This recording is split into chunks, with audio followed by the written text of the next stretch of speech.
انسانوں کی عظیم اکثریت کیسی کیسی مشکلات کے ساتھ دوچار ہوئی. عظیم اکثریت وہ ہے کہ جو کمر توڑ دینے والی مشقت کرنے کے باوجود 2 وقت پیٹ بھر کر کھانا نہیں کھا سکتے، جن کے بچوں کو علاج کی سہولت میسر نہیں. مشقت، محنت، تکلیف، نہ صرف محنت و مشقت. محنت و مشقت کے اعتبار سے تو ہم یہ کہہ سکتے ہیں کہ انسان بھی لدو اونٹ کے مانند ہے یا کولو کے بیل کے مانند ہے، لیکن حیوان اور انسان میں اس اعتبار سے بڑا فرق ہے. انسان میں احساسات، رنج، غم، صدمہ. کسی جانور کا بچہ جب جوان ہو گیا اس کے بعد وہ جانے اس کی زندگی علیحدہ ہے، والدین کی علیحدہ ہے، والدین بھی پتہ نہیں کوئی ان کا جوڑا ہے کہ نہیں مستقل. لیکن یہاں کیا ہوتا ہے؟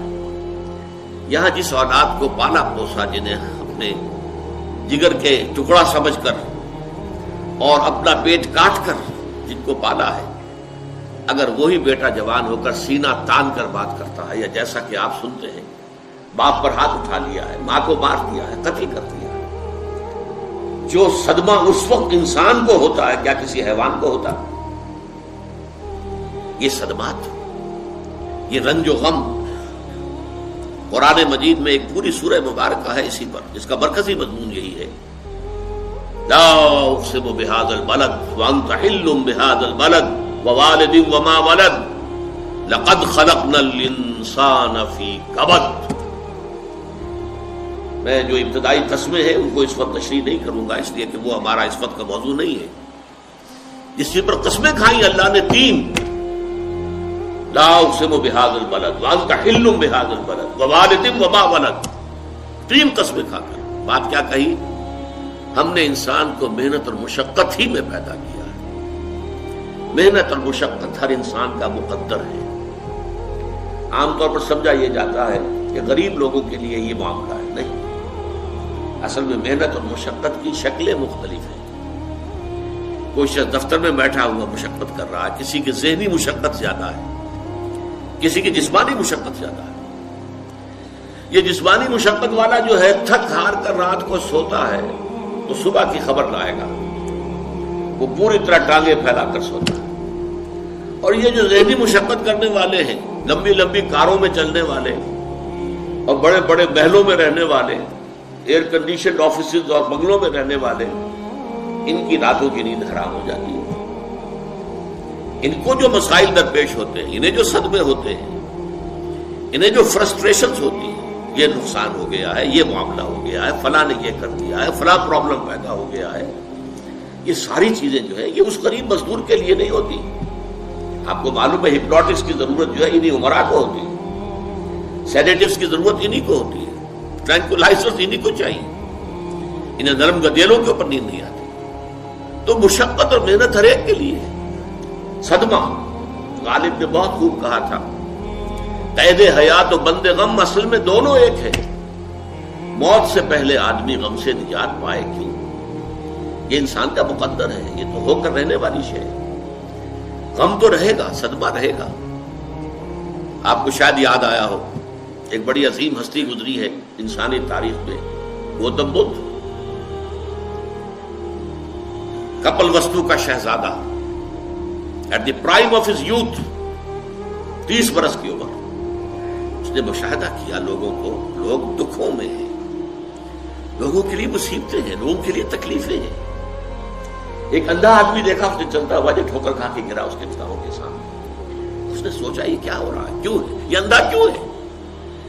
کسی کو اندھا پیدا کر دیا جاتا ہے، پیدائشی اندھا. کسی والدین کے سامنے اس کو بچہ جو ہے دم توڑ رہا ہے، کچھ نہیں کر سکتے. ٹک ٹک دیدم دم نہ کشیدم، جا رہا ہے تمہارے ہاتھوں میں سے، نکل رہا ہے، جا رہا ہے. قرآن مجید میں بھی سورہ واقعہ میں قسم کھائی گئی ہے، فلولا ان کنتم غیر مدینین ترجعونها ان کنتم صادقین. واپس لے سکتے ہو تو لے لو، موت کے پنجے سے چھڑا لو اگر تمہارے اندر کوئی طاقت ہے. نہیں، جا رہا ہے، رو رہے ہیں. یہی وجہ ہے کہ پھر وہ اس فکر میں یہ دکھ کیوں ہے انسان کا مقدر، اس کا سبب تلاش کرنے کے لیے پھر اس سے نکلنے کا راستہ کیا ہے. اس سے نجات کیسے ہوگی؟ نروان کیسے ملے گا؟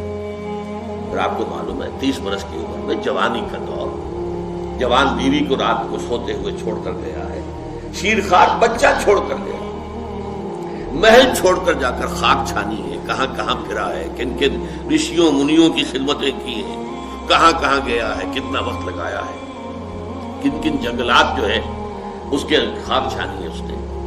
بہرحال اسے کیا ملا کیا نہیں ملا یہ میں اس سے بحث نہیں کرتا، اس لیے کہ ظاہر بات ہے کہ وہ حضرت مسیح علیہ السلام سے بھی قبل کی شخصیت ہے، اور اکثر لوگوں کی تعلیمات بگڑ گئی ہیں۔ حضرت مسیح علیہ السلام کی تعلیمات اگر قرآن مجید ہمیں نہ بتائے تو ہمیں کیسے معلوم ہو کہ ان کی اصل تعلیم کیا تھی؟ عیسائی جس مسیح کو ماننے والے ہیں اس مسیح کو تو ہم نہیں مانتے، اللہ کا بیٹا تو ہم نہیں مانتے، لیکن اگر قرآن مجید واضح نہ کرتا تو ہمیں کیسے معلوم ہوگا؟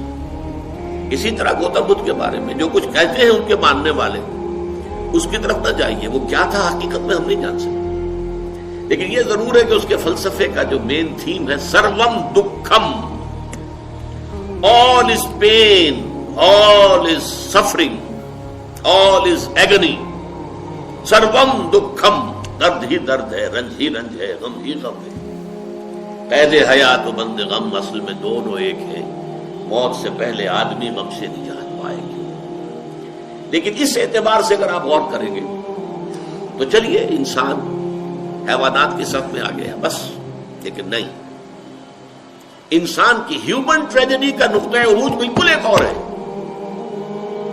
مرنے کے بعد پھر اٹھایا جائے گا، پھر جواب طلبی ہوگی، کیا کرتے رہے زندگی بھر؟ تم نے حقیقت کو پہچاننے کی کوشش کی؟ تم نے حق پر چلنے کی کوشش کی؟ یا تم نے ظلم کیے، زیادتیاں کی، ناانصافیاں کی؟ آؤ حساب کو۔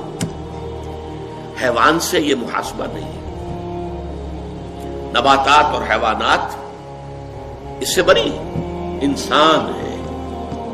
اس پر بھی ایک سورت ہے قرآن مجید کی، سورۃ الانشقاق، یا ایھا الانسان انک کادح الی ربک کدحا فملاقیہ، اے انسان تیرا معاملہ یہ ہے تو مشقت پر مشقت جھیل کر، تکلیفیں پر تکلیفیں برداشت کر کے پھر ایک دن اپنے پروردگار کے حضور میں حاضر ہوگا جواب دہی کے لیے۔ ثم لتحسبن بما تعملون، حضور کی ایک خطبے میں جو الفاظ آتے ہیں، واللہ لتموتن کما تنامون، خدا کی قسم تم سب مرو گے جیسے کہ ہر روز شام کو سو جاتے ہو، رات کو سو جاتے ہو، یہ نیند بھی موت کی بہن ہے۔ ثم لتبعثن کما تستيقظون، لیکن پھر جیسے روزانہ صبح بیدار ہوتے ہو ایسے ہی ایک صبح قیامت آئے گی کہ سب اٹھا لیے جاؤ۔